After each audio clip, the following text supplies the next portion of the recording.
اللہ رب العزت کے نبی موسیٰ علیہ السلام اپنی قوم بنی اسرائیل کے لیے اللہ رب العزت کی بارگاہ میں پانی کی التجا کرتے ہیں، اور اللہ رب العزت نے فرمایا کہ اے موسیٰ اضرب بعصاک الحجر، یہ جو عصا آپ کے ہاتھ میں ہے اسے اس پتھر پر ماریے۔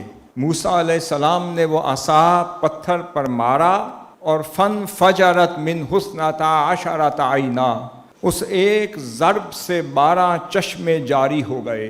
اب یہاں پر پھر فرمایا قد علم کل اناس مشربہم، ہر قبیلے اور ہر گروہ نے اپنے اپنے مشرب کو پہچان لیا، مگر فرمایا شرط یہ ہے کہ سرابی اس وقت تک ملتی رہے گی جب تک زمین پر فساد انگیزی نہیں کرو گے۔ اگر امن والے بن کر اتحاد امت کی لڑی میں پروئے ہوئے خدمت دین کا کام سر انجام دیتے رہو گے تو میرے نبی کے در کی خیرات تمہیں ہمیشہ ملتی رہے گی، اور یہ چشمے پوری امت کی سرابی کا کام سر انجام دیتے رہیں گے۔ اسی کے حوالے سے اسی کے ضمن میں دوسری آیت کریمہ آپ کے سامنے پیش کرنا چاہتا ہوں کہ اللہ رب العزت نے سورۃ البقرہ میں فرمایا کہ وہ یہود کہتے تھے کہ نصرانیوں کی بنیاد کسی شے پر نہیں، یعنی وہ ان کا عقیدہ درست نہیں، اور نصرانی کہتے تھے کہ یہودیوں کی بنیاد کسی عقیدے پر نہیں، ان کا عقیدہ درست نہیں۔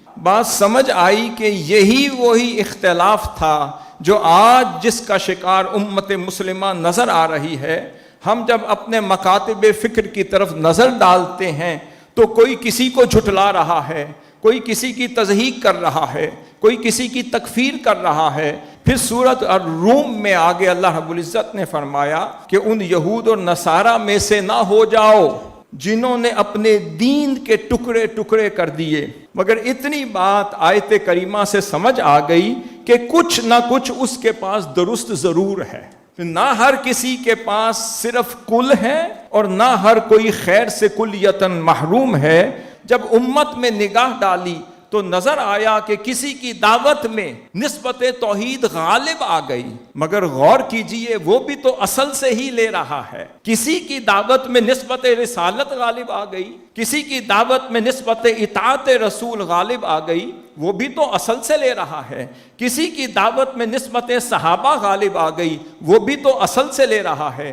کسی کی دعوت میں نسبت اہل بیت اطہار اور مودت اہل بیت اطہار غالب آ گیا، وہ بھی تو اصل سے نکل رہا ہے۔ یہی وہ توسع تھا جو آئمہ مذاہب نے امت میں تقسیم کیا۔ جب ہم آئمہ اربع یا آئمہ مذاہب کی عملی تطبیقات کی طرف چلتے ہیں تو نظر آتا ہے کہ امام احمد بن حنبل امام ابو یوسف کے شاگرد نظر آتے ہیں، پھر امام احمد بن حنبل امام شافعی کے شاگرد نظر آتے ہیں، امام شافعی امام مالک کے شاگرد نظر آتے ہیں، اور پھر امام اعظم ابو حنیفہ پھر امام محمد الباقر سے پڑھتے ہوئے نظر آتے ہیں، اور امام جعفر الصادق کی بارگاہ سے سیکھتے ہوئے نظر آتے ہیں، اور فرماتے ہیں لولا سنتان لہلک النعمان، اگر 2 سال نعمان کو اگر اہل بیت اطہار کے آئمہ کی دہلیز پر نہ مل جاتے تو وہ ہلاک ہو چکا ہوتا۔ یہ وہ سوچ ہے، اسے پیدا کرنا ہوگا، اس توسع کو اپنی صفوں میں داخل کرنا ہوگا،